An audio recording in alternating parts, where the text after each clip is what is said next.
எது இதுவோ எது இதுவோ உன் மௌனம் சொல்கின்ற எழுத்தில்லா ஓசைகள் என்னென்று நான் சொல்லுவேன். இது அதுவோ இது அதுவோ சொல்லாத சொல்லுக்கு இல்லாத வார்த்தைக்கு ஏதேது அர்த்தங்களே. பெண் தோழன் நான் ஆண் தோழி நீ நட்புக்குள் நம் காதல் வாழும்.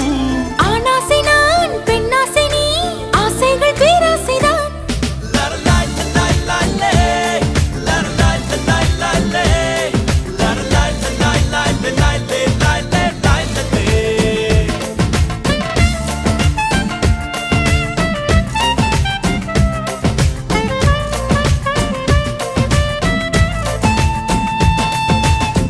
உன் பார்வையில் பைத்தியமானே உன் வார்த்தையில் பாக்கியமானே உன் வெட்கத்தை வேடிக்கை பார்த்தேன் மயங்கினே.